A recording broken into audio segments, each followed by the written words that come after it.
परंपरा कि विश्राम दिवस में या तो राम जी राजा बन जाए या दुल्हा बन जाए।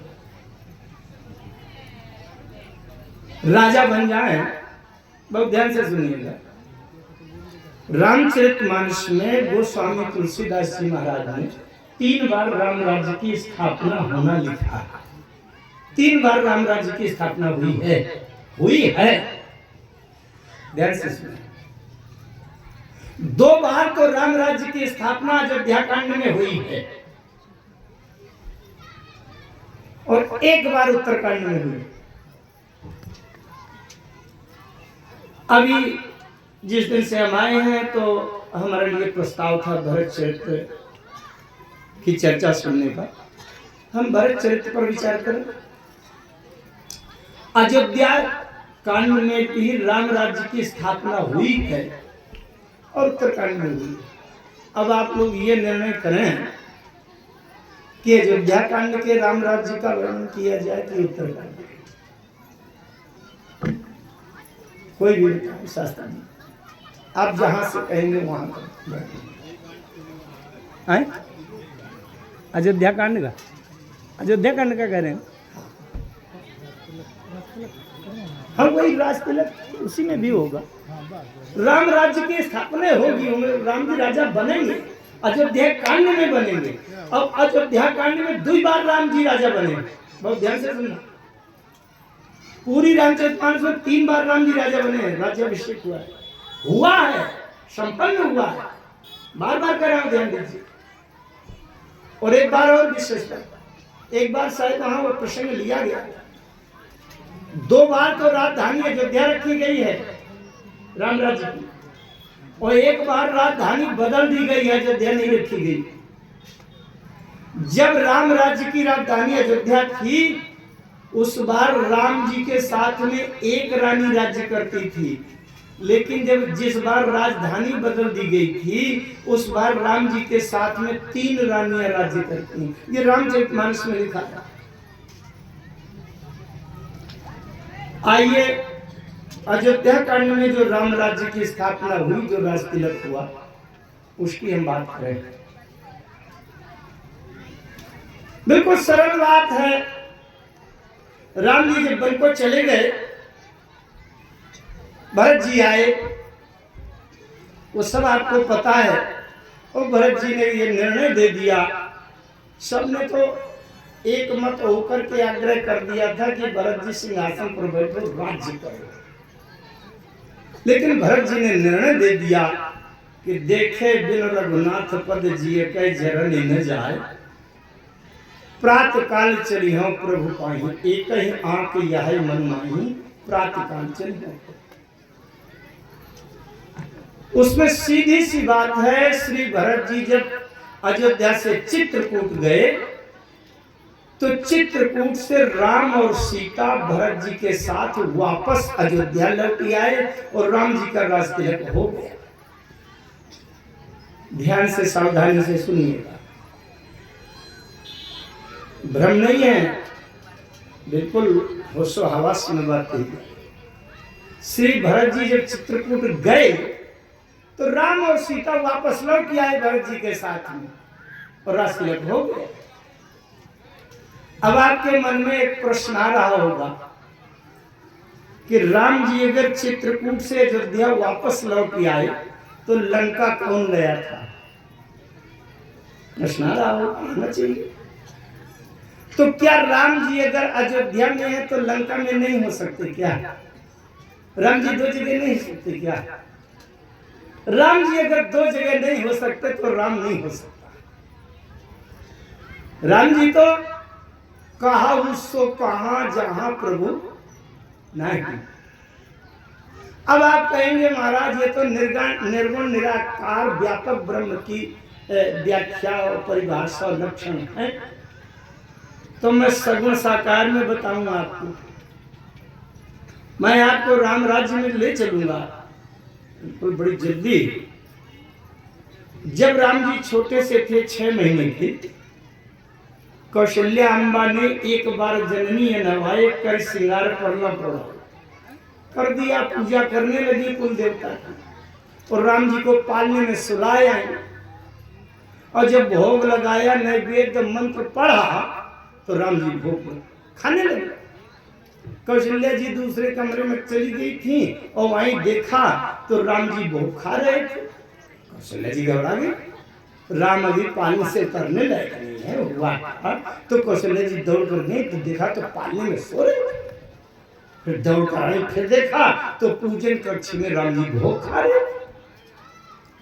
कौशल्या जी ने 2-3 बार आ जाके देखा कि कहीं भ्रम तो नहीं है, और जब देखा कि नहीं राम ही है, तो गोस्वामी जी ने लिख दिया कौशल्या अम्मा की स्थिति यहाँ वहां दुई बालक देखा। निर्गुण निराकार की बात छोड़िए आप, सगुण साकार जब दशरथ पुत्र बन गए हैं राम जी, तब एक ही राम दूसरी जगह हो गए कि नहीं, हो गए कि नहीं? वही राम पालने में सो रहे हैं और एक राम वही राम आकर के भोग उठा कर। तो जब कौशल्या जी के लिए राम जी एक से दुई एक ही समय में हो सकते हैं, तो क्या भरत जी के लिए नहीं हो सकते? अरे एक बार जब एक राम एक ही समय में दुई जगह हो करके दिखा दिया कि मैं इस तरह से हो सकता हूं, तो क्या हो नहीं सकता? समझ रहे आपके कुछ? एक बात और कहूंगा, राम क्या है, परमात्मा क्या है, ईश्वर क्या है, ये एक बहुत कहूं तो विवादित विषय है, या कहूं तो ये माने असीम विषय। क्यों? भगवान किसको कहेंगे आप, किसको कहेंगे भगवान? जैसे राम जी एक जगह बैठे थे, एक जगह बैठे थे, मनुष्य की बात कर रहा हूं, और देखने वाले हजारों थे, हजारों में से 10-20 ने देखा तो कहा बड़ा भयंकर रूप है, ऐसा लगता है कि खा जाएगा। राम जी को देखकर कहा डरे कुटिल इंद्र को प्रभु ही निहारी, अमनहु भयानक मूर्ति भार। राम जी को लेकर क्या कह रहा है? कोई 10-20 लोग कह रहे हैं बड़ा भयानक रहे, असुर छल छोनी पे देखा, तिने प्रभु प्रगट काल सम देखा। राम जी काल की तरह दिखाई दे, काल मतलब खा जाएगा। और फिर किसी ने देखा कि देखा ही भूप महाजन धीरा, मनहु वीर रस धरे। वीर तो क्या इतने राम जी के दर्शन है क्या? और जनक जी के जो परिवार वाले थे वो देख रहे थे कि जनक जाति अवलोकहि कैसे, सजन सगे प्रिय लागहि जैसे। अच्छा, प्रिय लगते हैं और एक को भयानक मूर्ति भारी भयानक लगते हैं, तो प्रिय और भयानक बिल्कुल विरोधी हैं कि नहीं? है कि नहीं? अच्छा, सगुण साकार जो भक्त थे उन्होंने देखा इष्ट देव इव, इष्ट देव की तरह। इष्ट देव की तरह कैसे? कि जो दुर्गा जी के पुजारी थे तो राम जी में दुर्गा जी दिखाई दे रही थी। जो शंकर जी के भक्त थे उनको राम जी में भोलेनाथ का दर्शन हो रहा था। समझे? इष्ट देव का मतलब ये नहीं कि अब हम दुर्गा जी को मानेंगे, विष्णु भगवान को नहीं। सच्ची आस्था, सच्ची अनन्यता तो वो है कि हम किसी भी मूर्ति में देखें हमें अपना इष्ट दिखाई पड़े, तो राम जी में वही इष्ट देव दिख रहे। अच्छा, सुनैना जी ने देखा तो क्या देखा? सहित विदेह बिलो कहरानी, और कैसे कि शिशु के समान, शिशु की तरह देख रहे हैं। तो शिशु माने जैसे छोटा बच्चा, शिशु माने जो अपने आप से अपना काम न कर पाए, इतना बोध बालक। तो शिशु बड़ा प्यारा होता है जिसको गोद में ले। शिशु छोटा बच्चा हो तो सबको प्यारा लगेगा कि थोड़ा सा खिलाने गोद में ले। अच्छा, तो शिशु की तरह सही है कि भयानक मूर्ति भारी कि बना हो वीर रस धरे शरीरा, ये क्या सही है? राम तो एक है ना। गोस्वामी जी ने निराकरण कर दिया कि जिनके रही भावना जैसी, अप्रभु मूर्ति तिन देखी तैसी। इसका मतलब भगवान एक नहीं है, एक रूप में नहीं। जिसकी जो भावना है उसी भावना से दिखाई पड़ जाए वो उसको भगवान मान लेगा। एक वृक्ष है कहीं, उस वृक्ष के नीचे एक व्यक्ति गया तो उसको केला मिल गया उसी वृक्ष, और दूसरा व्यक्ति गया उसी पेड़ के नीचे उसको अमरूद मिल गया, और तीसरा व्यक्ति गया उसको आम मिल गया दशहरी, चौथा व्यक्ति गया तो उसको सेब मिल गया, और एक व्यक्ति गया तो उसी पेड़ से उसको कड़ू वाली मिर्ची मिल गई। अब पेड़ एक ही है, आप बता सकते हैं कौन सा पेड़ होगा? कल्प वृक्ष। क्या बात, कल्प वृक्ष। उस वृक्ष का कोई फल नहीं होता, आप जैसी इच्छा कल्पना करेंगे वही फल। भगवान क्या है? मनु जी ने कहा था, सुन सेवक सुर तरु सुर धेनु, विधि हरिहर बंदित पद रेणु। अच्छे भगवान भी, अब आप तो भागवत के विद्वान हैं, कभी तो बारह रूप बना करके आते हैं कि नहीं? अब हम बताओ, सुअर को भगवान माने कि वे नरसिंह रूप बन करके आते हैं, तो या तो हम नरसिंह को भगवान माने। कभी बामन बन करके आते हैं और बातें करते करते बामन से विराट बन जाते हैं। अच्छा, तो इसमें भगवान किसके माने? वही राम बन करके आते हैं, वही परशुराम बन करके आते हैं, फरसा चढ़ाते हैं, वही ब्राह्मण बनते हैं, वही क्षत्रिय बनते हैं।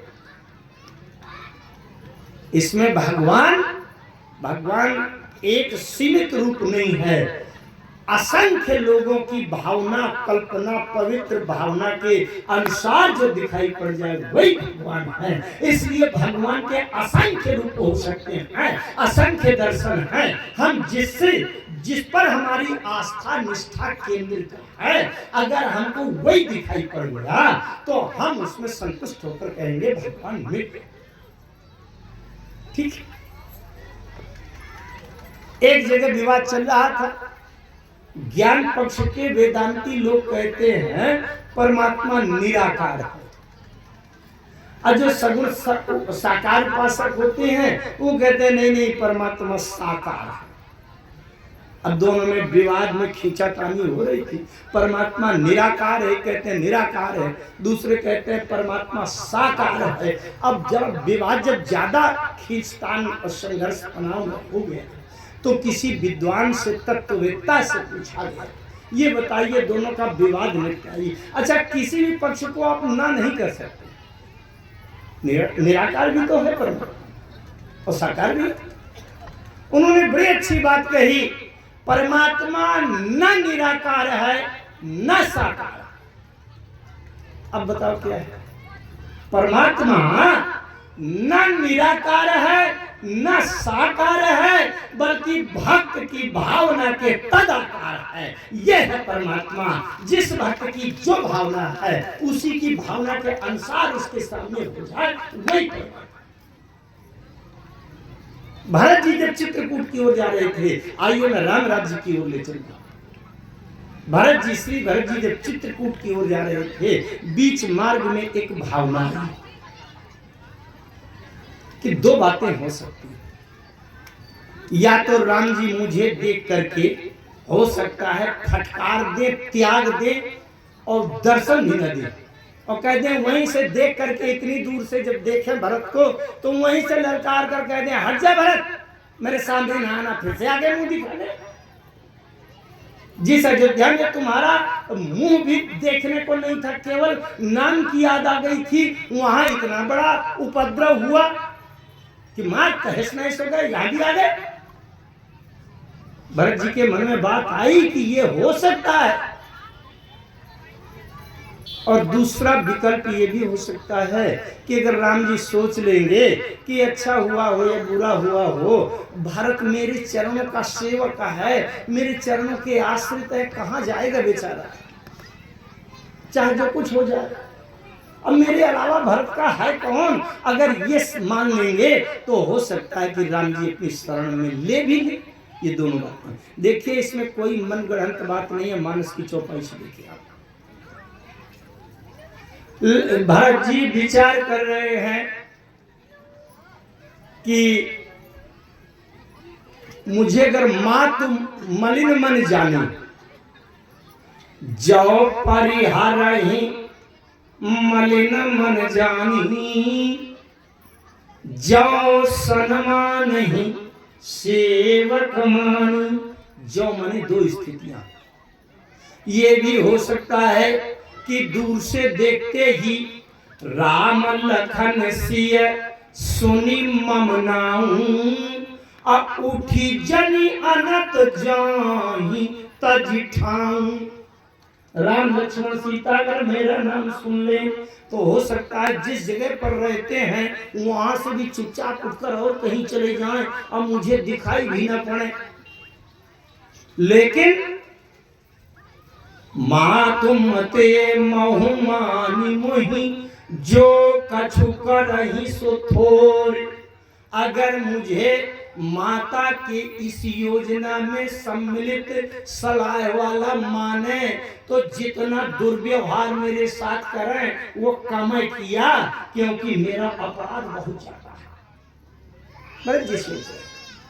अगर मुझे ठुकरा दे, त्याग दे, वहीं से ललकार के भगा दे, हट जा, तो भी कम किया, क्योंकि इतना बड़ा मेरा दुर्व्यवहार है, इतना बड़ा मेरा अपराध है। अच्छा आप विचार करके सोचो, भरत जी बनावटी बात नहीं कर रहे। राम जी सबके लिए प्राणों की तरह प्रिय हैं, और उन राम जी जो अयोध्या में प्रत्येक व्यक्ति की प्राणों का प्रिय है, अब अयोध्या से निकाल कर जंगल में जो फेंका गया है उसके मूल में कारण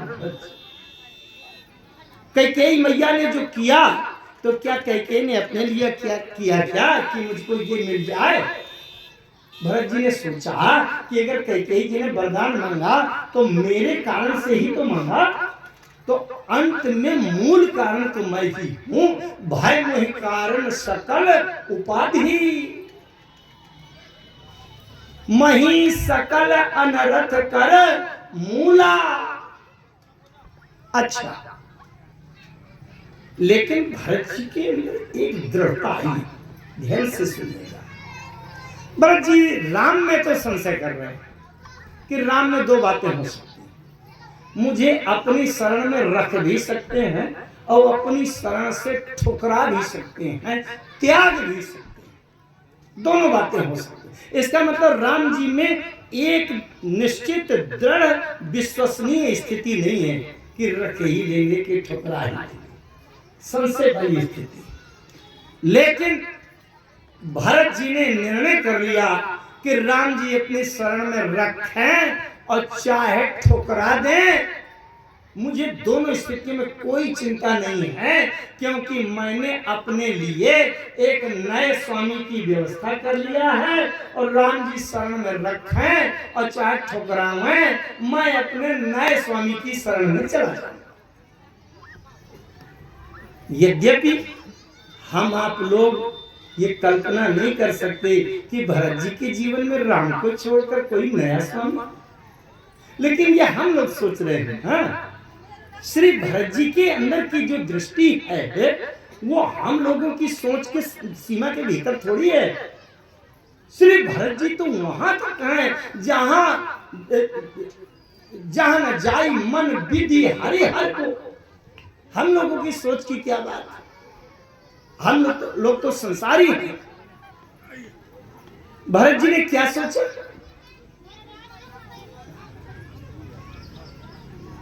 ध्यान दीजिए। आप विशिष्ट व्यक्तित्व के आगमन से। अच्छा, क्या बात। इस क्षेत्र के लोकप्रिय विधायक जी का आगमन हुआ है आज कक्षा के विश्राम बेला पर। बड़ा अच्छा शुभ लक्षण है। भगवान के राज्य की स्थापना की बात चल रही है। आप राजनीति के क्षेत्र से जनप्रिय लोकप्रिय हैं, भगवान की बड़ी कृपा है। एक बात मैं बता दूं, बहुत संतुलन है। राजनीति को धर्म नीति के नीचे होकर के, नियंत्रित होकर के चलना चाहिए। यही शुभ लक्षण है। जब राजनीति और धर्म शास्त्र से माने निरंकुश हो जाए, उससे भी ऊपर हो जाए, अपना महत्व समझे, धर्म को नीचे दबा दे, समझ लीजिए ये पतन का लक्षण है। यहाँ तो आप राजनेता इस धर्म मंच के सामने नीचे विनम्र भाव से बैठे हुए हैं, बहुत भाग्यशाली हैं आप। एक बार विधायक जी के लिए सम्मान को आइए हम अपनी चर्चा में। मैं बात कर रहा था, भरत जी ने विचार किया कि राम जी अपनी शरण में रखे तो ठीक, और चाहे ठुकरा दे तो भी चिंता नहीं है, क्योंकि मैंने अपना नया स्वामी ढूंढ लिया है। राम जी शरण में रखे और चाहे छोड़े, मैं अपने नए स्वामी की शरण में चला। यद्यपि हम लोगों की भावना से ऐसी कल्पना नहीं हो सकती कि भरत जी के जीवन में राम जी को छोड़कर नया स्वामी, लेकिन ये हमारी बात है ना, हमारी सोच वहां थोड़ी पहुंचेगी जहां भरत जी की भावना चल रही। भरत जी के वाक्य में शब्द में सुने आप, भरत जी कह रहे हैं जो परिहरहि मलिन मन जानी। ये जो शब्द जो लगा है, क्योंकि रामचरितमानस के वर्ण विन्यास पर पीएचडी शोध हुआ है। मैं प्रभु की कृपा से मानस के एक शब्द और एक अक्षर, एक एक बिंदी मात्रा पाई पर भी विचार करने का प्रयास किया करता हूँ। अपने कुछ क्षमता से कुछ नहीं कर पाता, लेकिन राम जी कृपा बरसाते हैं तो समझ में आ जाता। जो शब्द मैंने संशय, आप भी अगर कहें कि जो वो फला व्यक्ति आ जाएगा तो ऐसा हो जाएगा, और जो नहीं आएगा तो ऐसा होगा, जो माने संशय, समझ रहे हैं? भरत जी संशय व्यक्त कर रहे हैं। जो परिहरहि मलिन मन जानी, अगर जो परिहरहि, जो मुझे त्याग देंगे, हट जा भरत तेरे पास ना आना, तो मैं समझ जाऊंगा कि मुझे मलिन मन वाला जान लिया तो।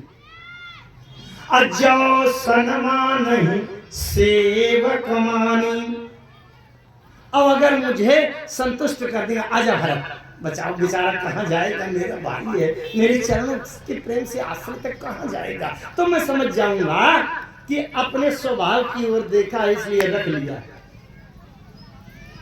क्योंकि मातु मते महु जानी मुई, जो कछु करे सो थोर, आग अवगुण क्षमी आदरहि समुझी अपनी ओर। अगर अपने स्वभाव की तरफ देखेंगे तो मुझे शरण में रख लेंगे, और अगर मेरे कर्म व्यवहार को देखेंगे तो त्याग देंगे, हट जा, कितना गंदा है, मुझे निकाल फेंका अयोध्या से। लेकिन भरत जी का अगला वाक्य सुने आप। भरत जी की दृष्टि है, ये किसी की समझ से परे है। भरत जी कहते हैं कोई भी स्थिति हो, जो परिहरहि मलिन मन जानी, और जो सन्मानहि सेवक मानी, पमोरे शरण रामहि की पनहि, राम सुस्वामी दोष सब जनहि। राम जी में तो संशय है, राम जी शरण में रख भी सकते हैं और ठुकरा भी सकते हैं, परंतु पनही में कोई संशय नहीं है। मोरे शरण राम की पनही, मुझे शरण जाने के लिए राम की पनही पक्की है, वो कभी ठुकरा नहीं सकती। ये भरत जी की आस्था, निष्ठा, विश्वास के पनही की शरण में चला। क्यों पनही को क्यों चुना? इसलिए राम जी पनही छोड़कर जंगल गए। कौशल्या जी कह रही थी, राम लखन सिय बिनु पग पनही और करी मुनि भेष फिरहि बन बन। बिना पनही के जंगल में बोले। आपके हमारे गप नहीं है कि जहां जंगल हो वहां एक को कदम रख दे, न जाने कितने बड़े कांटा हो, क्या चुभ जाए। भरत जी जानते हैं कि राम जी ने पनही को त्यागा है, पनही त्यक्ता है, तो राम जी के त्यागे जाने का दुख पनही जानती है कि राम जी के त्यागे जाने पर क्या दुख होता है। इसलिए पनही अब दूसरे को दुखित नहीं कर सकती, दूसरे को पीड़ित नहीं कर सकती, कष्ट नहीं दे सकती। पनही वो दर्द जानती है। इसलिए मुझे पक्का विश्वास है कि राम जी शरण में ले चाहे ना ले, लेकिन राम जी की पनही मुझे शरण में अवश्य ले लेगी, ये पक्का विश्वास।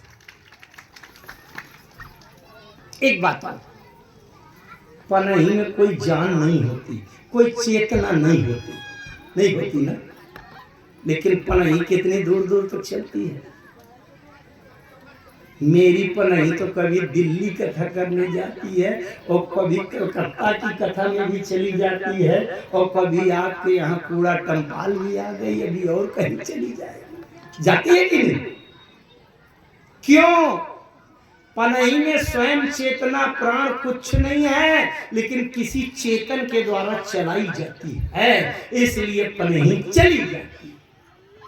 भरत जी ने अपने जीवन को उसी दृष्टि से देखा कि जैसे पनही वैसे ये भरत है, क्योंकि भरत में अपना कोई प्राण नहीं है, कोई चेतना नहीं है, कोई ज्ञान नहीं है, कोई कर्म नहीं है। वो तो राम जी के द्वारा जैसे चलाया जाएगा वैसे भरत संचालित तो होगा। अब राम जी चाहे अयोध्या में छोड़े और चाहे जंगल में फेंक दे, इसलिए जैसे पनही होती है वैसे भरत है, इसलिए भावना बन गई। समझे? अच्छा, एक बात मैं और कह दूं। एक बार मैं झारखंड में कथा कह रहा था, बिहार से जो अलग हुआ है प्रदेश, और वहाँ यही प्रसंग चल रहा था। एक दिन 2-3 साल 4 साल पहले था, तो पनही पनही पनही निकल रहा था। कथा पूरी होने के बाद जब मैं निवास पर आया तो बड़े अच्छे विद्वान के यहाँ मुझे निवास दिया गया था। उन्होंने कहा, महाराज जी, गुरु जी, आप पनही पनही कह रहे थे तो आधा घंटा तक तो लोग यही नहीं समझ पाए कि पनही खाई जाती है कि लगाई जाती है। अच्छा, यहाँ ऐसी स्थिति तो नहीं है। पनही तो जानते हैं ना, पनही क्या है? अच्छा, यहाँ हंस दिए तो समझिए, आप जानते। अच्छा, एक बात और है, जब हम कहीं चलने के लिए होते हैं, मन हुआ कि अब यहाँ से वहां जाएं, तो पनही बेचारी इतनी समर्पित है, हमें लग रहा है कि कहीं कांटा ना हो। गर्मी में बैसाख जेठ में जमीन तपी हुई होगी तो हमारे पैर जल जाएंगे, तो पनही हमारे पैरों से चिपक जाती है, और चिपक जाती है और पनही कहती है, मालिक आप तो निश्चिंत होकर चलो, मैं जल जाऊं, छिल जाऊं, कट जाऊं, कील चुभे, कांटा चुभे, कुछ भी हो जाए, मेरे सब दुर्दशा हो जाए, लेकिन आपके पैरों में आंच नहीं आने पाएगी, ये मेरा समर्पण है। इसी प्रकार से भरत जी की भावना है, मैं छिल जाऊं, तप जाऊं, कट जाऊं, जल जाऊं, लेकिन मेरे स्वामी के संकल्प में कभी आंच ना आवे, ये भरत जी का समर्पण है। इसलिए पनही से अपनी भावना को मिलाकर कुछ नहीं। एक बात, पनही पैरों में रहती है, और जिस समय मान सम्मान का मौका आता है, जहां माला पहनना हो, तिलक लगवाना हो, या जहां भोजन भंडारा चल रहा हो और रसगुल्ला खाना हो, वहां पनही को दूर दूर दूर रखो, नहीं दूर रखो, जूता बाहर रखो। आज तक पनही ने आंदोलन नहीं किया कि आज रसगुल्ला मैं भी खाऊंगा। जूता ने किसी का आंदोलन किया? या कभी पनही ने आशा नहीं किया कि आज माला मुझे पहनाई जाए, आज तिलक मेरा किया जाए। क्यों?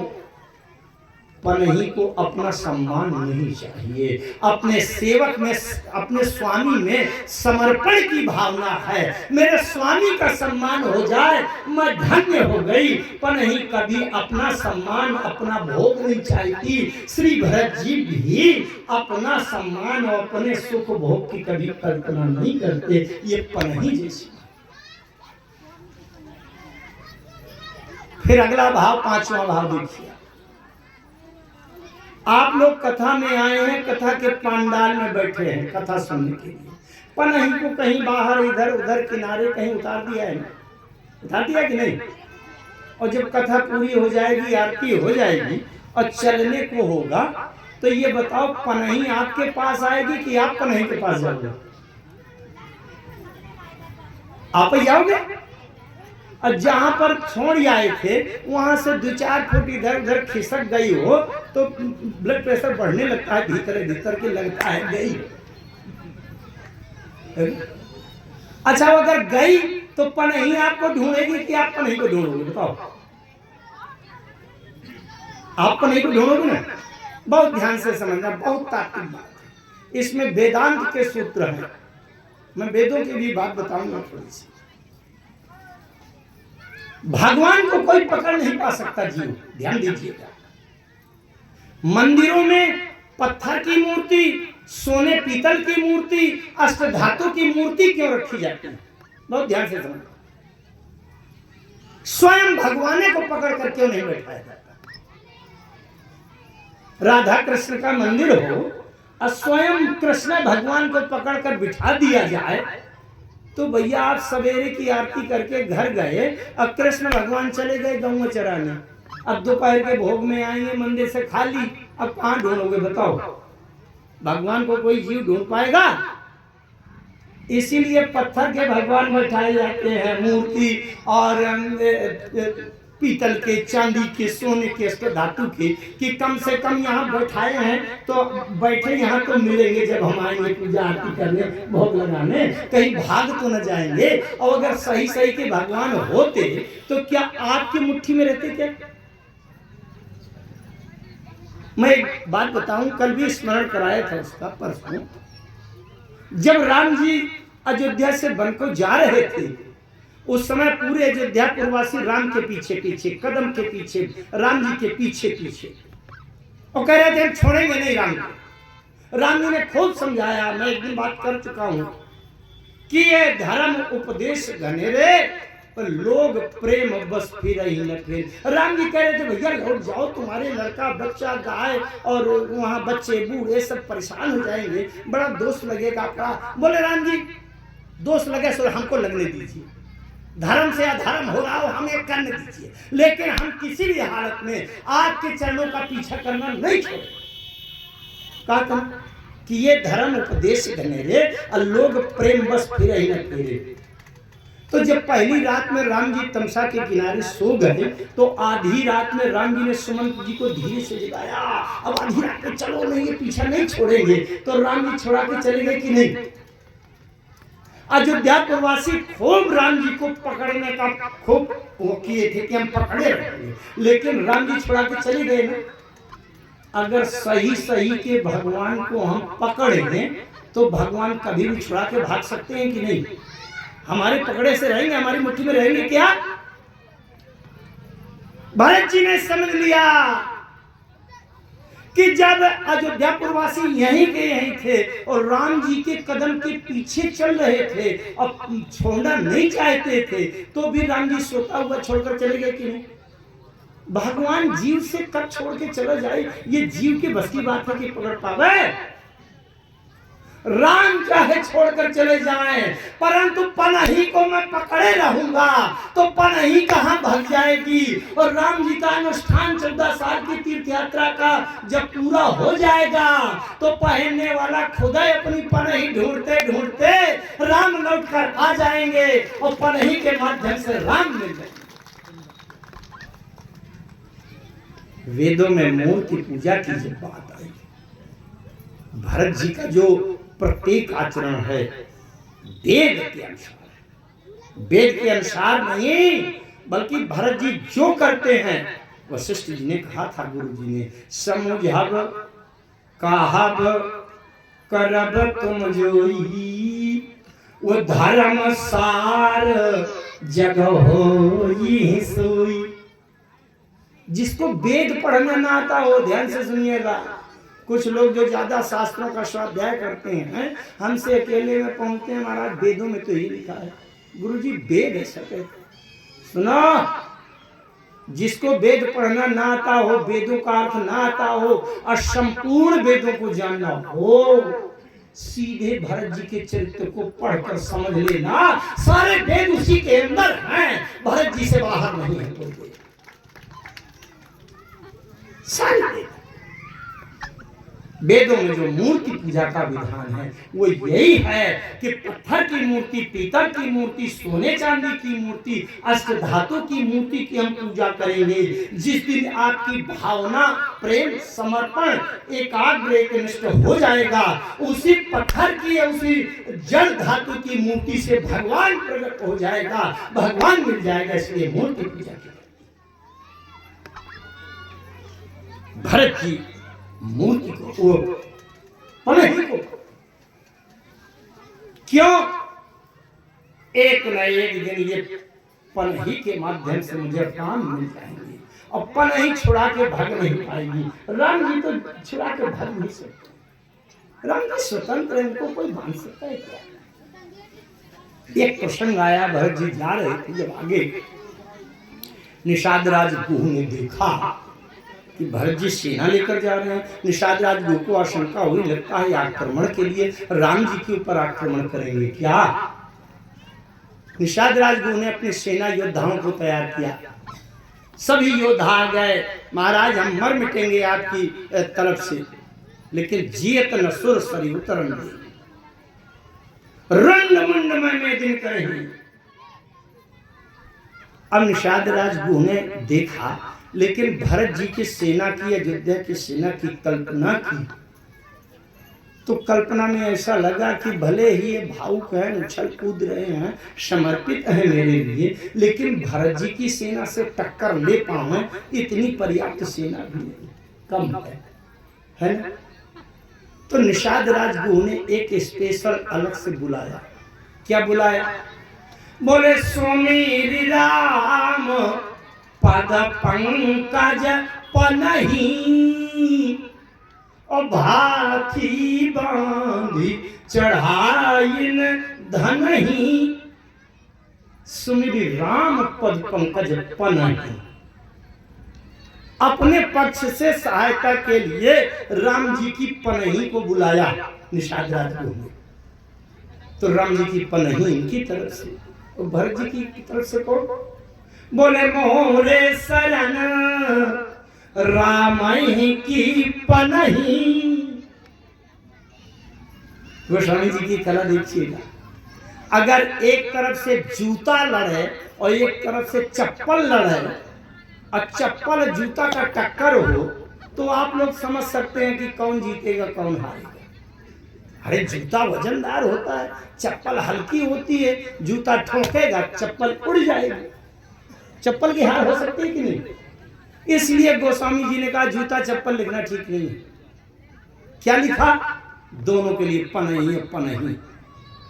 निषाद राज की तरफ सुमेरे राम पद पंकज पनही, और किसी की नहीं, राम पद पंकज पनही। और भरत जी की तरफ से मोरे शरण राम ही की पनही। अब बताओ, राम की एक पनही उधर से, राम की एक पनही इधर से, और पनही पनही का टक्कर है, तो कौन जीते कौन हारे? हार जीत होना यहाँ संभव नहीं है, इसीलिए वो युद्ध रुक गया। आइए मैं चलता हूँ सीधे चित्रकूट और आपको वो दृश्य समझने समझाने का प्रयास करता हूँ, जहाँ राम सीता वापस अयोध्या लौट आए और जहाँ राम जी का राज्याभिषेक हुआ, तिलक। श्री भरत जी गए। अच्छा, एक बात है कि भगवान भी अपने भक्तों की श्रद्धा निष्ठा देखते हैं। इसकी श्रद्धा ज्यादा किसमें? और जिस रूप में श्रद्धा होती है उसी रूप से भगवान उसको मिल जाते हैं। चित्रकूट में 3 बार दरबार लगा, बड़ा विस्तार है, मैं तीसरे दरबार में आपको ले चलता हूं। राम जी ने श्री भरत जी को समझाया, लेकिन भरत जी कहते हैं प्रभु बात तो समझ में आ गई, लेकिन एक प्रार्थना है, सोयवलंब देव मुहि देई अवधि पार पावो जेहि सेई। बंधु प्रबोध कीन बहु भांति पर बिनु आधार मन तो सुन शांति। राम जी ने बहुत समझाया भरत जी को, और भरत जी समझ गए अंदर से, पर बाहर से अगर कुछ सहारा न मिला, आधार न मिला, तो मन संतुष्ट नहीं हुआ। भरत जी कहते हैं प्रभु कुछ आधार दे दीजिए, बिनु आधार मन तो सुन शांति। संतुष्टि नहीं हुई। राम जी ने समझ लिया कि भरत की भावना में राम के प्रति तो संशय था कि पता नहीं शरण में रखें छोड़ें, लेकिन पनाही में निष्ठा एकाग्र थी, इसलिए पनाही में श्रद्धा केंद्रित है। इसलिए आज भरत की दृष्टि में राम से भी ज्यादा महत्व राम की पनाही में है। इसलिए राम जी ने पनाही उठाई और भरत को पकड़ा दिया। ये लेकर प्रभु करी कृपा पावरी दीनी सागर भरत शीस धारी लीनी। प्रभु ने कृपा करके अपनी पावरी पनाही दे दी। ये भरत जी ने सिर पर रख लिया। राम जी ने प्रश्न पूछा। राम जी ने कहा भरत तुमने मांगा आधार। आधार जानते हैं? आधार जिसमें हम टिके हैं, हमारे जो नीचे से है ना, हम इस गद्दी पर बैठे हैं तो यहाँ की जो चौकी तखत जो कुछ भी है, ये आधार है। व्यक्ति जब सड़क पर चलता घूमता है, जूता चप्पल पहने हैं, तो उसका आधार क्या है? जूता चप्पल पहने, वो आधार है। भरत जी ने कहा भगवान आधार दे दीजिए। राम जी ने सोचा जूता चप्पल मांग रहा है, पनाही मांग रहा है, तो प्रभु करी कृपा पावरी दीनी। राम जी ने खड़ा पकड़ा दिया, पनाही पकड़ा दिया। सादर भरत शीस धारी लीनी। राम जी ने कहा भरत तुमने मांगा आधार और मैंने तुमको दे दिया आधार। ये नहीं है आधार, तुमने मांगा आधार, मैंने दे दिया तुमको आधार, लेकिन उस आधार को सिर में रखकर तुमने बना लिया भार। तो ये भार किस काम का आधार? भरत जी ने कहा प्रभु मेरे जीवन का नहीं है कोई भार, लेकिन जब अयोध्या जैसे राज्य की जिम्मेदारी का पड़ेगा सिर पर भार, तो सिर में रखी हुई खड़ाऊ बन जाएगा उसका आधार, और इस भरत का हो जाएगा बेड़ा पार। मैं क्या जानूं? तो इसलिए सिर पर रख लिया है कि सिर के ऊपर इतना बड़ा भार आने वाला, तो ये रख लिया है आधार। अच्छा एक बात कहूँ मैं अपनी माताओं बहन बहू बेटियों से, अब तो वो समय नहीं है, लेकिन जब बहुत पहले ये माताएं कहीं दूर से पानी भर के लाती थी, 2 घड़ा कलश रखती थी, तो सिर पर पहले गोल गोल उसकी घुंडी रखती थी, उसके ऊपर डलिया घड़ा कलसा रखती थी, है ना? समझ गए आप लोग ना? ये माताएं समझती है ना? गोल गोल घुंडी रखती। अगर वो न रखें तो हो सकता है घड़ा कलसा इनके शरीर सिर पर न सधे, इधर उधर लुढ़क सकता है ना? लेकिन वो जो घुंडी रख लिया उसके ऊपर ये 2-2 3-3 घड़ा रख लेती थी पुराने समय, कहीं हिलता नहीं था। तो भरत जी कहते हैं प्रभु ये जो खड़ाऊ है आपकी पावड़ी, ये जो पनही, यही वो घुंडी है कि इसके ऊपर अयोध्या संसार का चाहे जितना बड़ा भार आ जाए अब वो डगमगाएगा नहीं, सद जाएगा, इसलिए आपकी खड़ाऊ हो जाएगा वो आधार। बात ये अच्छा, एक बात और भरत जी ने कहा सरकार जब आप बिना पनही के जंगल में चल रहे हैं तो मैं जब पैरों के बल चलूंगा तो मुझे ये पैरों में जूता पनही की आवश्यकता नहीं है, उचित भी नहीं। बल्कि जब वन की ओर आ रहे थे भरत जी तो एक जगह देखा तो राम जी की चरण चिन्ह दिखाई पड़े धूल में। फिर 8 इंच आगे 1 फुट आगे देखा तो राम जी का दूसरा चरण, बीच बीच में सीता जी के चरण। राम जी के चरण जहां मिले धूल में तो भरत जी सिर रख करके प्रणाम करें। फिर 6 इंच के आगे सीता जी का चरण मिला, भरत जी ने प्रणाम किया। फिर आगे राम जी का दायां बायां चरण दिखाई पड़ा, राम जी भरत जी ने प्रणाम किया। फिर सीता जी का बायां चरण, भरत जी ने प्रणाम किया। अब वो लगातार दोनों एक पगडंडी में सीए राम पद अंक बराए वो वर्णन आता है, उसमें देखा तो भरत जी ने प्रत्येक चरण पर ये सिर रखा, सिर रखा, सिर रखा। लेकिन ये पूरे रास्ते में देखा कि यहाँ से वहां तक राम जी सीता जी के चरण चिन्ह दिख रहे हैं, तो भरत जी ने निर्णय कर दिया कि इस रास्ते में पैरों से चलने की कोई गुंजाइश नहीं। तो भरत जी ने निर्णय दे दिया कि सिर भरी जाऊं उचित असमोरा और सब ते सेवक धर्म कठोरा।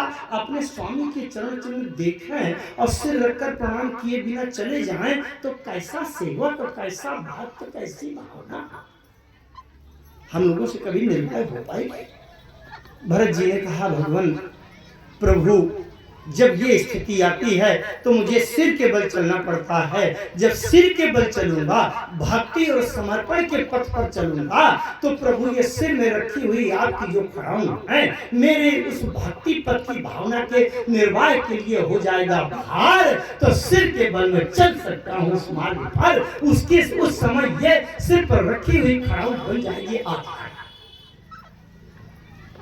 बात आगे बढ़े। चित्रकूट की भूमि है, ऐसे सभा बैठी हुई है। भरत जी ने दी हुई खड़ाऊ को सिर पर लगा दिया। चित्रकूट के लोग पहुंचे अयोध्या की प्रजा से जानने के लिए, भैया ये बताओ आपकी अयोध्या में क्या यही परंपरा है क्या? पैरों में पहनने वाली जूती सिर के ऊपर लादे रखे। अयोध्या की प्रजा ने बताया नहीं नहीं ये खड़ाऊ नहीं है। बोले क्या है? बोले ये चरण पीठ, ये मानस की चौपाई से दे रहे हैं। अयोध्या की प्रजा ने कहा जब राम जी अयोध्या छोड़कर निकल आए तो दशरथ जी के प्राण निकल गए। अगर 14 साल तक राम जी अयोध्या से बाहर रहेंगे तो अयोध्या में एक भी शरीर के अंदर प्राण नहीं रहेगा, सब निकल जाएंगे। जब लौट कर राम जी अयोध्या आएंगे तो केवल श्मशान मिलेगा, अयोध्या में एक पुतला नहीं मिलेगा। अच्छा आप कल्पना करो कोई जिंदा बचेगा ना? बोले फिर ये क्या है? बोले अगर किसी को बंदी बना करके रखना हो तो 2 पहरेदार रखे जाते हैं, सिक्योरिटी गार्ड चौकीदार रखे जाते हैं। तो ये जो 2 खड़ाऊ हैं ये अयोध्या की प्रजा के शरीर से प्राण निकल कर भागने न पाए उसके लिए 2 पहरेदार दिए गए हैं। अब आज के बाद पक्का है कि 14 साल तक किसी भी शरीर से प्राण निकल कर बाहर नहीं जाएगा। कई संस्कृत रामायणों में, भूसुंडी रामायण में, एकनाथ रामायण में, कई रामायणों में ये वर्णन आया है। आनंद रामायण में, अध्यात्म रामायण में कि 14 साल तक अयोध्या राज्य के एक चींटी, मच्छर, पक्षी तक की भी मृत्यु नहीं हुई थी, नहीं हुई। किसी भी पेड़ की एक भी पत्ती, किसी भी फूल की एक भी पंखुड़ी गिरी नहीं थी 14 साल तक। भरत जी को चिंता थी कि इस राज्य का घोड़ा, हाथी, पक्षी, मोर, कबूतर, खरगोश, उसी प्रकार से चींटी, चींटा, मच्छर, सांप, बिच्छू, ये सब राम जी की संपत्ति है। अच्छा, घोड़ा हाथी संपत्ति है कि नहीं? आपके काम का केवल घोड़ा हाथी है, लेकिन राम जी के राज्य की तो एक एक चिड़िया, एक एक चींटी भी तो संपत्ति है कि नहीं? अच्छा, आपके पास बगीचा है, 500 पेड़ आम के हैं, तो संपत्ति है कि नहीं? सागौन के पेड़ों का बगीचा संपत्ति है कि नहीं? उसी तरह राम जी के राज्य में फूल है, पंखुड़ी है, चंदन के पेड़, संपत्ति हो गई कि नहीं? अगर उसकी डाल टूट कर गिर गई तो चंदन के पेड़ की डाल चली गई, 10,000 का नुकसान हो गया कि नहीं? भरत जी को चिंता हो गई, अगर राम जी के राज्य की संपत्ति की एक पंखुड़ी भी नष्ट हो जाएगी तो मैं मुंह दिखाने लायक नहीं रहूंगा, इसलिए संपत्ति सब रघुपति कहलाएगी। क्यों? अयोध्या की प्रजा ने कहा ये 2 खड़ाऊ 2 पहरेदार हैं कि अयोध्या की प्रजा के राज्य की सीमा के अंदर किसी भी शरीर से प्राण निकलकर भागने नहीं पाएगा। जिसकी आयु भी पूर्ण हो गई थी और 14 साल के भीतर जिसकी मृत्यु भी लिखी थी, यमराज को उसके भी शरीर से प्राण नहीं मिले निकालने को, 14 साल तक किसी की मृत्यु नहीं हुई। क्यों? ये मन ग्रहण की बात नहीं, मानस की चौपाई में क्या बोलती है? चरण पीठ करुणा निधान के, जनु जुग जामिक प्रजा प्राण के। अब अगर कोई रामायण नहीं पढ़ता तो उसके लिए मैं हाथे जोड़ सकता हूँ, उसकी जिम्मेदारी मेरी है। जो लोग रामायण पढ़ते होंगे, चौपाई आ जाएगी स्मरण में तो अवश्य समझेंगे मानस में लिखा। आप खोल के पढ़ना, इनको सुनिए क्या अर्थ है इसका। चरण पीठ करुणा निधान के, जन जुग, जुग माने 2 और जामिक माने पहरेदार, जन जुग जामिक प्रजा प्राण के, प्रजा की प्राणों की रक्षा करने। अच्छा, एक बात सोचिए आप, राम राज्य की स्थापना तो तब होगी भैया जब कोई जिंदा बचेगा। आप सोचो 14 साल के बाद लौटे राम जी, अब तक अयोध्या में एक पुतला जिंदा ना बचे, सब चिता चिता चिता दिखाई पड़े। राम जी कहे में राज्य करेंगे, क्या होगा? राम राज्य होगा? सबसे पहले भरत जी ने कहा अच्छा एक बात और कही थी, यद्यपि समय बहुत हो रहा होगा, क्या वजह है? कौन इच्छा है? समय तो बहुत हो गया, फिर भी मैं आपसे भी 15 मिनट मांगता हूँ। और बाकी अभी इसमें बहुत तत्व ज्ञान की व्याख्या है, लेकिन उनको मैं काटता हूँ, सीधे राम राज्य करवा दूँ, लेकिन 15 मिनट चाहिए। आइए विचार करते हैं। चलिए, जो भाव आ रहा था उसको मैं आप पीछे करता हूँ, आगे चलिए। जनक जी से पूछा गया, क्योंकि अयोध्या की प्रजा ने इतना अच्छा भाव दिया कि ये प्रजा के शरीर में प्राणों को बंद रखकर सुरक्षित रखने के लिए 2 पहरेदार हैं। अब पक्का हो गया कि अयोध्या राज्य की सीमा में किसी के शरीर से प्राण निकलकर भागने नहीं पाएगा। जनक जी से पूछा गया, महाराज आप बहुत ज्ञानी हैं, आपके समान का वेदांत और हर चीज का ज्ञान रखने वाला दूसरा नहीं है, आप बताइए खड़ाऊ क्या है जो सिर पर रखे हैं?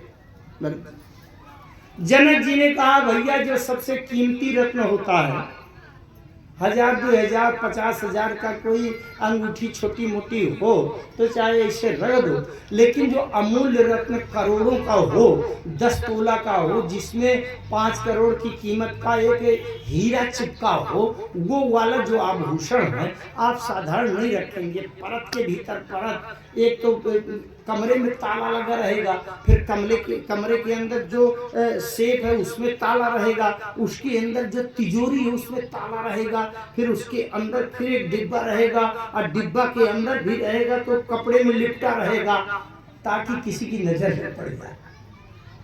इतना सुरक्षित है। जितने कीमती होगा उतने ज्यादा वो ताला पे ताला उसके अंदर बंद होगा, है ना।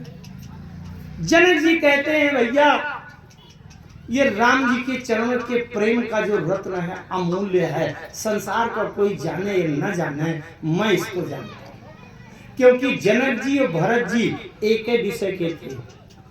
जैसे मैथ से एमएससी करने वाला एक छात्र मैथ से ही एमएससी करने वाला दूसरे से मिले तो उनके जो शब्द होंगे, उनकी जो भाषा होगी, उनके जो सूत्र होंगे, आपस में एक दूसरे से बात कर पाएंगे और समझ लेंगे। दूसरा कोई नहीं समझ पाएगा। इतिहास भूगोल वाला नहीं समझ पाएगा।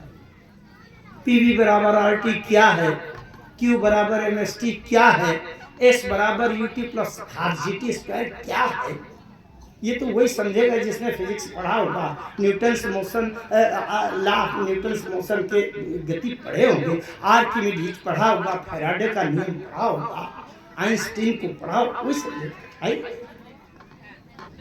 ये दोनों एक ही विषय के एमएससी पीएचडी थे। जनक जी किस विषय के थे? आप लोग चिंता ना करिए, 10-5 मिनट ज्यादा लग जाए, लेकिन राम जी को राजा बना करके ही जाएंगे, बनेंगे। जब गोस्वामी जी महाराज बालकांड के वंदना प्रकरण में किसी की भी वंदना करते हैं तो हम सभी लोग गोस्वामी जी से पूछते हैं हर वाक्य में, ये बताइए ये पात्र आपको वंदनीय क्यों लगता है, इसमें ऐसे कौन से विशेष लक्षण विशेषता क्या है जिससे आप इसकी वंदना करें। गोस्वामी जी इसके लक्षण बताते हैं। जब गोस्वामी जी ने जनक जी की वंदना की तो जनक जी की वंदना की हम सब लोगों ने पूछा, ये बताइए आप जनक जी की वंदना कर रहे हैं तो क्यों कर रहे हैं? जनक जी को ज्ञानी मानकर, विज्ञानी मानकर, राजा मानकर, योगी मानकर, क्या मानकर वंदना कर रहे हैं इनकी? जनक जी ने कहा नहीं, न राजा मानकर, न ज्ञानी, न विज्ञानी, न योगी, न ये ब्रह्म ज्ञानी, ये मानकर वंदना नहीं कर रहा। इनसे भी बड़ा विशेषण है कि बहुत विशेष लक्षण है। बोले क्या है? गोस्वामी जी ने एक वाक्य में कह दिया, प्रणवहु परिजन सहित विदेहु अजाहि राम पद गूढ़ स्नेह। जनक जी के जीवन में राम जी के चरणों का गूढ़ प्रेम है, लेकिन उस गूढ़ प्रेम को जोग और भोग के इस संपुट में ये छिपाए हैं। संपुट माने ढक्कन। जब आप लोग रामायण का अखंड रामायण का पाठ करते हैं तो संपुट जब लगाते हैं तो दोहे के पहले एक चौपाई कहते हैं विशेष, और दोहे के बाद में फिर से वही चौपाई कहते हैं। क्यों? उसको ढक्कन में बंद कर देते हैं, उसी को कहते हैं संपुट। कहत कर संपुट किए, हाथ जोड़ने में दोनों हाथ ऐसे जोड़ लेते हैं और उसी के बीच में एक हीरा छिपा हो, इसे बंद किए हो ताकि कोई देखे। चलिए व्याख्या को आगे बढ़ाते। जनक जी के जीवन में जोग भोग मह राख्यो गोई। जनक जी का जीवन न जोग है और न भोग है। जब कभी विस्तार से समय होगा तो इसकी और व्याख्या करेंगे, जोग भोग मह राख्यो गोई क्या। अभी केवल ये कह दें कि गोई माने छिपाकर। जनक जी के जीवन में जोग, एक ढक्कन जोग है और एक ढक्कन भोग है, लेकिन अभी असली रत्न तो उनके बीच में छिपा है। हम लोग लोहे की तिजोरी में सोने का गहना छिपा के रखते हैं, लेकिन एक रईस के यहाँ देखा गया कि सोने की तिजोरी बनी थी, संदूक सोने की बनी थी, तिजोरी सोने की बनी थी, ताला सोने का लगा था। बड़ा आश्चर्य हो गया, इसके अंदर रत्न कौन छिपा होगा। बात समझ सकते हैं आप? ये सभी बातें हैं तुलसी साहित्य में, लेकिन मैं क्या करूं, विस्तार में नहीं जा सकता, थोड़ी देर में फिर भगदड़ मचेगी। तो इसलिए जनक जी के जीवन में ये जोग भोग मह राख्यो गोई, जो भोग है वो सोने का एक ढक्कन है, और जो जोग है वो भी सोने का कीमती ढक्कन है, लेकिन उन दोनों के बीच में सोने की तिजोरी में राम जी के चरणों का प्रेम रूपी अमूल्य रत्न छिपा कर रखा गया है। ये जनक जी का। जनक जी कहते हैं, सैद विराग रूप मन मोरा, थके तो होते जिन चंद्र चकोरा। लेकिन इन्हीं बिलोकत अति अनुरागा अब बरबस ब्रह्म सुख ही मन। अति अनुरागा, अनुराग असली है, बाकी सब बाहर। जैसे जनक जी के जीवन में राम जी के चरणों का प्रेम गूढ़ है, प्रणव परिजन सहित विदेहु अजाहि राम पद गूढ़ स्नेहु, वैसे भरत जी गूढ़ स्नेह भरत मन माही और रहे नीक मोहि लागत नाही। कल इसकी चर्चा हो रही थी, तो भरत जी भी गूढ़ स्नेह वाले और जनक जी भी गूढ़ स्नेह वाले, इसलिए गूढ़ स्नेह वाला गूढ़ स्नेह वाले को जानता है। राम जी के चरणों का प्रेम जिसे खुला नहीं छोड़ सकते, जोग भोग का ढक्कन है। इसी प्रकार से भरत जी के जीवन में जो राम जी के चरणों का प्रेम है, ये दो खड़ाऊ नीचे ऊपर के ढक्कन है। एक खड़ाऊ जोग है और दूसरी खड़ाऊ भोग है, और बीच में राम जी के चरणों का प्रेम रत्न छिपा हुआ है। यह है खड़ाऊ। कुछ लोगों ने वशिष्ठ जी से पूछा, भगवान प्रभु महर्षि आप तो राम जी के गुरु हैं, आप बताइए क्या है। वशिष्ठ जी ने कहा, भाई जब ब्रह्म से राम से कोई जीव अलग हो जाए तो राम को पाने के लिए दो अक्षर का आधार होता है, एक रा और एक माँ। रा और माँ के मिले हुए राम नाम के मंत्र जब से राम तक फिर से पहुंच सकता है जीव, बिछड़ा हुआ जीव। तो वशिष्ठ जी कहते हैं, संपुट भारत, चौपाई सुने आप। जनक जी ने कहा, संपुट भारत स्नेह रतन के, और वशिष्ठ जी ने कहा, आखर जुग जनु जीव जतन के। आखर माने अक्षर, जुग माने दो, ये दो खड़ाऊ राम नाम के रा और माँ दो अक्षर हैं जो राम जी ने दे दिया कि रा और माँ का सहारा लो और लौट कर तुमको बिछड़े हुए राम फिर से मिल जाएंगे। इसलिए राम नाम का मंत्र दे दिया राम जी ने, रा और माँ को पकड़ो तो राम मिल जाएंगे। अच्छा, कौशल्या जी से किसी ने पूछा ये क्या है। कौशल्या जी ने कहा, जैसे किसी घर में बहुत बड़ी दिव्य भव्य व्यवस्था हो रही सी की, समय के कारण कहीं व्यवस्था बिगड़ जाए और भीतर वो व्यवस्था न रह जाए जो रहीसी की थी और चटनी रोटी खानी पड़े, तो कहते हैं दो पल्ले का दरवाजा अगर किवाड़ अगर दरवाजे में बंद कर दो तो भीतर की मर्यादा सुरक्षित रहेगी कि हम कैसे खा रहे हैं, क्या जी रहे हैं, कैसे पहन रहे हैं, तो मर्यादा बची रहेगी। कौशल्या अम्मा ने कहा कि हमारे सूर्य वंश में सूर्य भगवान से एक परंपरा चली आ रही थी कि जेठ स्वामी सेवक लघु भाई, यह दिनकर कुल रीति सुहाई।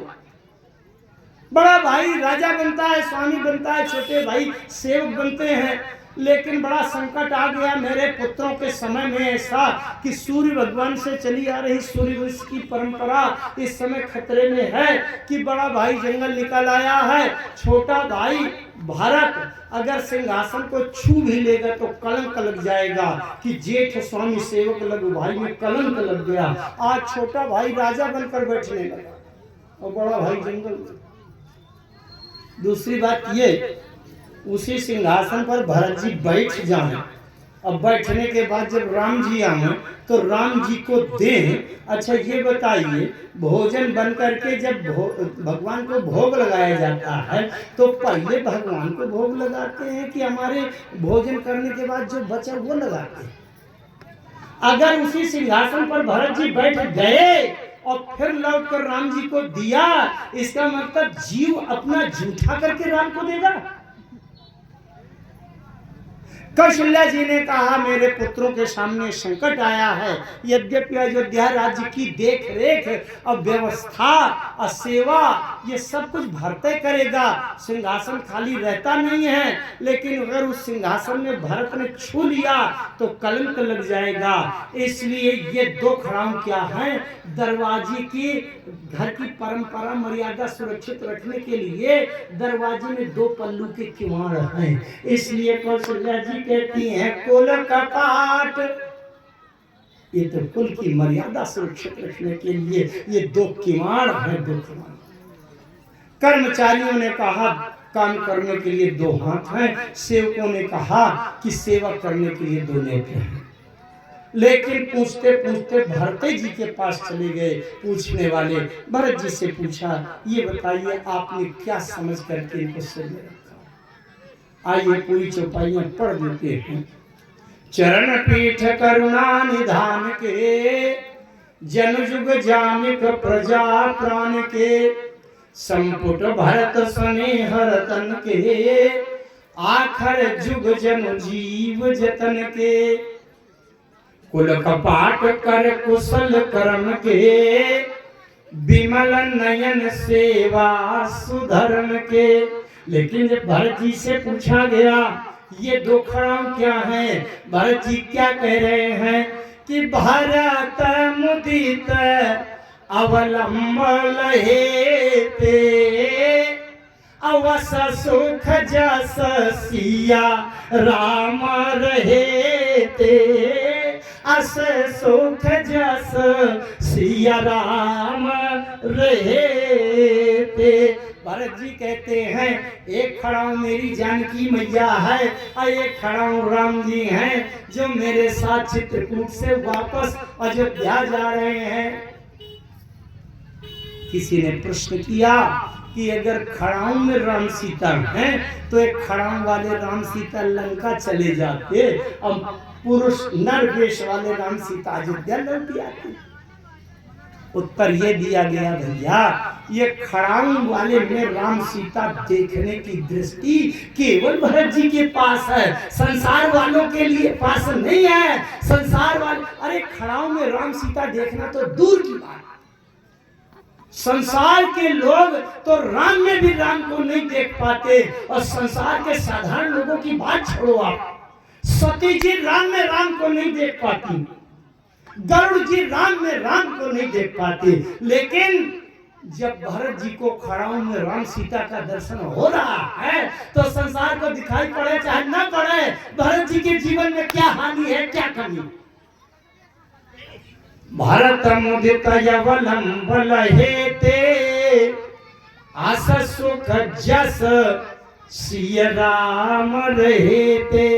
एक बात और बड़ी पक्की बता दूं कि राम जी के समान अगर कहीं कोई बात कही गई कि ऐसा है, ऐसे सुंदर जैसे राम, ऐसे ज्ञानी जैसे राम, ऐसे पहलवान जैसे राम, ऐसा सुख जैसे राम, तो जैसे राम में दूसरा कोई होते नहीं है। क्योंकि निरुपम नयन समान राम, निरुपम न उपमायान राम, समान राम निगम कहे।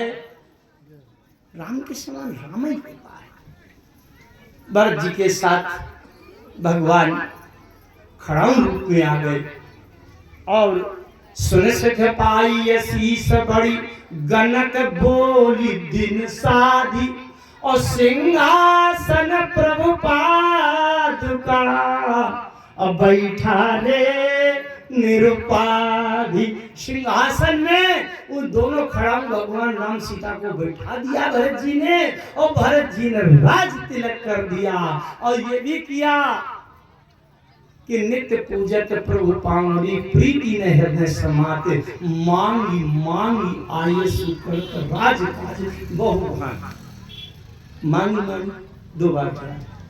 एक अच्छा आप एक दिन अपने दरवाजे के सामने जो नीम का पेड़ है उससे आज्ञा मांगो कि हम आज जबलपुर जाएं कि न जाएं। तो जब नीम का पेड़ आज्ञा नहीं देगा तो कल से पूछना बंद कर देगा। लेकिन भरत जी के लिए दो बार आया, मांगी मांगी आये सुकृत। एक दिन मांगा तो जब आज्ञा मिली होगी तब फिर दूसरे दिन भी मांगा होगा, तब दो बार लिखा गया मांगी मांगी आये सुकृत। मानस में लिखा है प्रभु पद पीठी रजाय सुपाई। पादुका भगवान ने आज्ञा दिया। अब किसी ने प्रश्न किया महाराज कभी ये खड़ाऊ भी बोलती है क्या? अरे मैंने कहा भैया मानस में तो पत्थर भी बोलता है, पत्थर भी बोलता है। आपने सुना है पढ़ा है कि नहीं? पत्थर बोलता है। जब विश्वामित्र जी की यज्ञ संपन्न हो गई, राम जी आगे चले तो पत्थर की एक नारी की आकृति पड़ी थी। तो गुरु जी ने विश्वामित्र जी ने कहा कि ये तो गौतम नारी श्राप बस उपल देह धरवीर और चरण कमल चाहती, कृपा करो रघुवीर, तो आपके चरण कमल के धूल का एक कण छुला दीजिए, इसमें स्पर्श करा दीजिए, बस यही चाहती है। तो राम जी के चरण पर सत पद पावन, जब राम जी ने चरण की धूल का स्पर्श कराया तो पत्थर करके खड़ी हो गई। आपने स्तुति पढ़ी कि नहीं?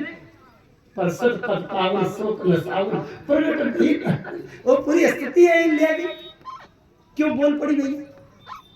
पत्थर है लेकिन राम जी के चरणों की धूल का एक कण छू गया तो बोल पड़ी। हम क्यों बोल रहे हैं?